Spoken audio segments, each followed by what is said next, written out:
तर काय स्वागत आहे आमच्या नवीन ब्लॉग मध्ये. आणि मी आलो तो रेडियम शॉप वरती, कारण आपल्या गाडी ट्रॅकने आपलं नाव टाकायचं होतं, म्हणजे आपली ब्लॉगिंगची आयडी टाकायची होती. मस्त फॉन्ट वगैरे चूज करून कटिंग वगैरे करून घेतली, मग लावलं आपल्या गाडीवर फेमस रेडियम. तुम्ही पण एक वेळेस नक्कीच भेट द्या. मग रेडियम टाकून घेऊन मी निघालो लोकेशन कट, कारण की आपल्याला रील शूट साठी तेवढ्यात आपल्याला आपले भाऊ भेटले. आपल्या भावांकडून तर आपल्याला फुल सपोर्ट आहे. मग त्या लोकांचा विचार कशाला करायचा. ऑल द बेस्ट भाऊ, ऑल द बेस्ट.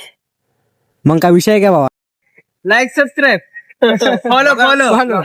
तर आपल्या भावांना भेटून मी निघालो लोकेशन कट. मग तेवढ्यात आपल्याला तेच भाऊचा फोन आला, येते वेळेस मास्क पण घेऊन ये म्हणून. तर मी आलो मानव मेडिकलवर. मग 5ला मास्क 10ला घेऊन मी निघालो लोकेशन कट. तर भावानं तुम्ही अजून या पेजवर नवीन असेल तर प्लीज या पेजला फॉलो पण करून घ्या. तर भावानं तुम्ही तुमच्या ब्लॉगर मित्रांची आयडी कमेंट मध्ये मेन्शन करा. मग मी पण आलो आपल्या भाई लोक सोबत. मग आम्ही सगळे मिळून लोकेशन कट. तर मग आलो आपण लोकेशनला, आणि हे काका तिथं मस्त मासळ्या पकडू लागले. तर भावानं तुम्हाला कोण दुसरी लोकेशन माहित असेल तर प्लीज कमेंट करून नक्की सांगा. आपण पुढचा व्हिडिओ तिथं बनवूया. तर भावानं आपला शूट पण कम्प्लीट झाला होता. आता यावेळेस तर आपण काही शूटच्या क्लिपा घेतल्या नाही, मग असं थोडं बसून तर मग आम्ही पण निघालो घराकडे. तर भावांनो स्टोरेज मुळे आजचा ब्लॉग इथं थांबूया. तो मिलेंगे अगले ब्लॉग में, तब तक के लिए फॉलो पण करून घ्या. जय हिंद, जय महाराष्ट्र, बाय बाय.